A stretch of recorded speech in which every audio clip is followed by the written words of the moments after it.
Selamat datang di channel Trading for Better Life. Hari ini ISG masih melanjutkan penurunan 0,16% ke angka 6.248. Di video ini saya akan coba menganalisa beberapa saham yang hari ini terlihat didistribusikan asing dengan jumlah yang lumayan besar. Semoga analisa yang diberikan ini bisa bermanfaat dan membantu teman-teman dalam mengambil keputusan. Untuk teman-teman yang mau merequest saham untuk dianalisa, bisa like dan komentar pada postingan Instagram Trading for Better Life yang dipost setiap hari Selasa dan Jumat. Dan bagi teman-teman yang belum subscribe channel ini, silakan tekan tombol subscribe agar tidak ketinggalan informasi dan analisa saham terbaru yang akan diupload setiap harinya. Saham pertama akan saya analisa hari ini adalah saham Inco. Saham Inco hari ini masih terus turun 6% lebih ke harga 4.825. Bisa kita lihat di grafik, penurunan ini membuat Inco telah berada di bawah garis EMA 150. Untuk garis EMA 150 saat ini berada di sekitar harga 4.950.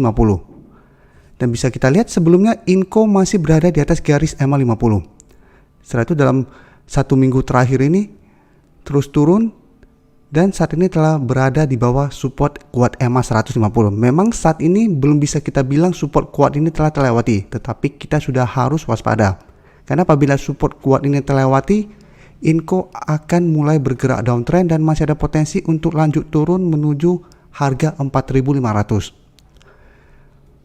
Untuk garis MACD juga bisa kita lihat saat ini mulai mengarah ke bawah.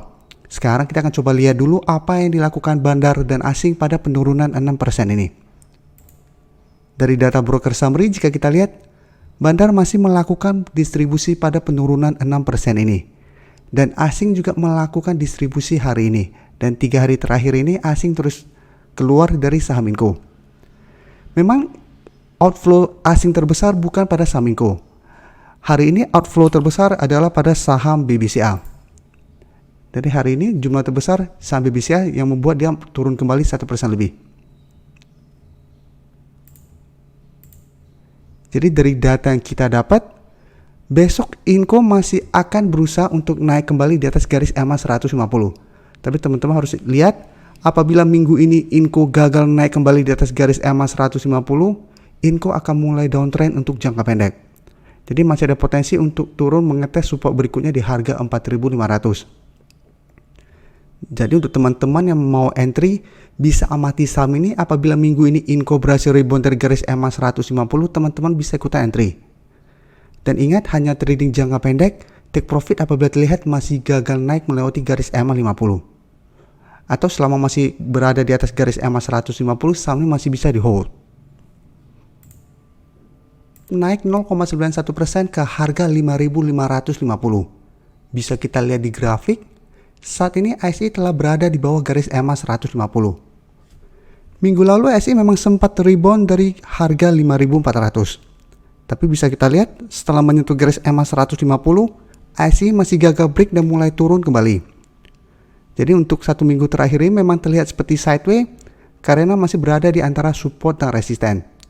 Tapi untuk tren jika kita lihat sudah mulai bergerak downtrend. Untuk garis MACD bisa kita lihat saat ini masih bergerak sideways. Sekarang kita akan coba lihat dulu apa yang dilakukan bandar dan asing pada kenaikan ini. Dari data broker summary, teman-teman bisa lihat bandar melakukan distribusi dengan sangat besar. Jadi walaupun IC naik, bandar melakukan distribusi. Dan asing jika kita lihat dalam satu bulan terakhir ini masih terus melakukan distribusi pada saham ICE. Jadi dari data yang kita dapat, saya lihat ICE walaupun hari ini naik, dalam satu minggu ini masih ada potensi untuk turun mengetes support di harga 5.400. Jadi untuk teman-teman yang sebelumnya telah berhasil membeli di sekitar harga 5.400 bisa mempertimbangkan untuk take profit apabila minggu ini ICE masih gagal naik melewati garis EMA 150. Karena selama masih gagal break dari garis EMA 150, ICE masih ada potensi untuk bergerak sideways cenderung downtrend. Dan untuk teman-teman yang baru mau entry, bisa spekulatif buy di sekitar harga 5.400. Jadi kita tunggu pada saat ICE menyentuh harga 5.400 berhasil rebound, kita bisa entry. Tapi ingat, hanya trading jangka pendek untuk saham-saham yang sedang downtrend saat ini. Berikutnya saya akan menganalisa saham MDKA. Saham MDKA pada perdagangan hari ini ditutup turun hampir 2% ke harga 2.550. Bisa kita lihat di grafik, saat ini MDKA berada dekat dengan support di EMA 50. yang saat ini berada di sekitar harga 2.520. Kemarin, hari Jumat kemarin, MDKA sempat bertahan di atas garis EMA 50 ini. Jadi sempat menyentuh garis EMA 50 dan masih berhasil naik.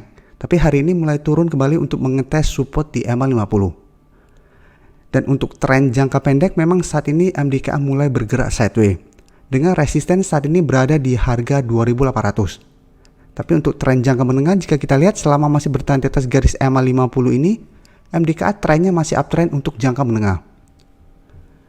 Untuk garis MACD jika kita lihat saat ini mulai mengarah ke bawah. Sekarang kita akan coba lihat dulu apa yang dilakukan bandar dan asing pada penurunan hari ini. Dari data broker summary jika kita lihat bandar tidak terlihat melakukan akumulasi maupun distribusi. Sedangkan dari data pergerakan asing jika kita perhatikan 1 minggu terakhir ini asing sudah mulai keluar dari saham ini. Jadi sebelumnya MDKA terus bergerak naik karena asing terus masuk melakukan akumulasi. Tapi saat ini jika kita lihat asing sudah mulai keluar. Ini yang membuat pergerakan MDKA mulai bergerak turun. Jadi sebelumnya asing terus masuk, saham ini mulai bergerak naik. Setelah asing mulai keluar, MDKA mulai bergerak sideways, cenderung ada potensi untuk turun. Jadi untuk teman-teman yang ingin membeli saham MDKA bisa amati saham ini. Karena saat ini masih bertahan di atas garis EMA 50. Kan jika kita perhatikan setiap kali menyentuh garis EMA 50, MDKA selalu berhasil rebound. Jadi saat ini apabila masih bisa bertahan di atas garis EMA 50, kita bisa entry. Jadi kita bisa tunggu di sekitar harga 2.500 sampai 2.520. Bisa kita entry dan sebaiknya swing trade. Pada saat rebound mendekati harga 2.800 mulai turun, kita take profit dulu. Atau apabila teman-teman ingin hold saja selama masih bertahan di atas garis EMA 50 ini. Apabila garis EMA 50 ini ternyata terlewati, atau pada saat besok MDKA mulai naik tapi asing dan bandar masih terus melakukan distribusi, teman-teman harus hati-hati. Saham terakhir akan saya analisa hari ini adalah saham ICBP. Hari ini ICBP masih turun 1% lebih ke harga 8.375. Bisa kita lihat di grafik, saat ini ICBP telah turun di bawah support di harga 8.500. Jadi untuk tren ICBP saat ini memang masih bergerak sangat downtrend. Jadi setelah gagal bertahan di atas garis EMA 150, ICBP terus bergerak turun. Dan minggu lalu memang sempat bertahan di atas harga 8.500. Jadi sebelumnya support di harga 8.500 masih bisa menahan penurunan dari saham ini. Sehingga ICBP mulai bergerak sideways. Tapi bisa kita lihat setelah berusaha naik di atas harga 8.700, ICBP gagal break dan saat ini telah turun di bawah support di harga 8.500. Dengan support berikutnya di harga 8.200. Untuk garis MACD bisa kita lihat saat ini juga mulai mengarah ke bawah. Dari data broker summary bisa kita lihat bandar masih melakukan distribusi dengan jumlah besar pada penurunan ini. Dan asing teman-teman bisa lihat terus melakukan distribusi pada saham ICBP. Ini yang membuat ICBP juga masih terus bergerak turun. Karena bandar dan asing masih terus melakukan distribusi. Belum ada tanda-tanda mereka melakukan akumulasi. Jadi dari data yang kita dapat, ICBP lebih berpeluang untuk lanjut turun dalam 1 minggu ke depan. Karena itu saya selalu menyarankan walaupun teman-teman tujuannya investasi, jangan langsung menganggap harga saat ini sudah sangat murah. Bisa saja keesokan harinya masih terus bergerak turun dan lebih murah lagi. Apabila teman-teman memang ingin nyicil, sebaiknya tunggu di sekitar daerah supportnya. Pada saat menyentuh daerah support berhasil rebound, bisa entry sedikit. Pada saat turun lagi ke support berikutnya, entry sedikit. Tapi apabila terlihat ada tanda-tanda reversal trend, baru entry dengan jumlah lot yang lebih besar. Tapi untuk teman-teman yang mau trading, sebaiknya jangan trading pada saham ini dulu. Karena memang saat ini masih sangat downtrend. Terima kasih telah menonton video ini. Like dan share video ini bila bermanfaat bagi teman-teman. Dan support channel ini dengan cara tekan tombol subscribe agar channel ini bisa makin berkembang dan bisa membantu lebih banyak orang lagi. Terima kasih.